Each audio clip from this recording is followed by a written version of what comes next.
One bright afternoon, the king was resting in his grand royal chamber, high up in the castle, when a loud voice echoed from the courtyard below. "Fresh apples! Sweet, juicy apples for sale!" The king rose from his bed and looked out the tall, arched window. Down in the dusty lane, he saw an old farmer from the countryside, his face weathered and wrinkled by years under the sun, wearing a simple woolen cloak and a worn cap. He was leading a skinny donkey loaded with two large baskets overflowing with bright red, ripe apples. A sudden craving for the fresh apples stirred in the king's heart. He called for his prime minister and ordered, "Go to the royal treasury and take 5 gold coins. Bring me the best apple from that farmer." The prime minister went to the treasury, took out 5 gold coins, and handed 4 of them to his deputy, saying, "Take these 4 gold coins and buy 1 fine apple for His Majesty the King." The deputy kept 3 coins for himself and gave the remaining one to the castle steward, instructing, "Here's 1 gold coin.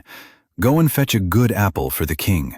The castle steward took 2 coins from his pocket, after keeping 1 for himself, and called the chief guard. "Take these 2 gold coins and quickly buy an apple from the man selling them near the gate." The chief guard took 1 coin and handed it to the soldier standing at the castle gate, ordering him sternly, "Listen, take this gold coin and buy all the apples from that noisy peasant down the lane.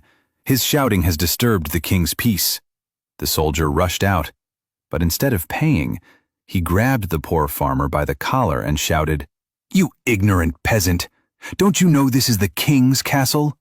Your loud voice has broken His Majesty's rest. I have orders to arrest you." The terrified farmer began to tremble. He clasped his hands and begged, "Please, sir, forgive me. These apples are the fruit of 1 whole year of my hard labor. Take them all, but please don't throw me in prison." The soldier quickly seized both baskets. He kept some of the best apples for himself, then handed the rest to the chief guard, saying, "These are the apples I bought with 1 gold coin." The chief guard took a few apples for himself and passed the remaining ones to the castle steward, claiming, "These apples were purchased with 2 gold coins." The castle steward selected the ripest ones for himself and sent the rest to the deputy minister, saying, "Here are the apples bought with 3 gold coins." The deputy minister kept some choice apples and delivered the rest to the prime minister with the words, "These are the apples acquired with 4 gold coins."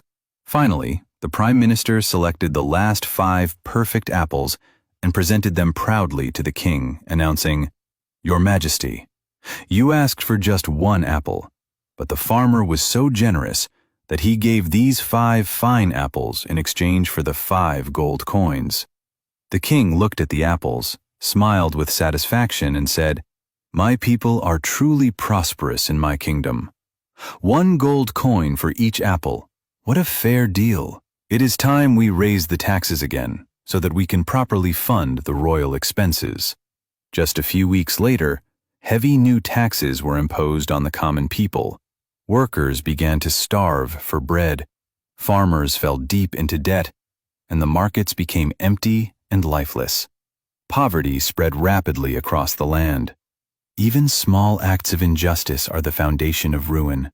A little corruption, if left unchecked, grows into a great evil. It becomes a habit, and in the end, it destroys both the ruler and the ruled. A wise king must pay attention to even the smallest matters concerning his people, because negligence in small things opens the door to chaos and corruption. Lessons. Oppression does not always come with a sword. Sometimes it begins with a single coin. Minor corruption, when ignored repeatedly, eats away at the system like rust on iron. A government can survive without perfect justice for a while, but it cannot survive with tyranny. A ruler who makes decisions based only on reports without proper investigation is playing with the destiny of his people.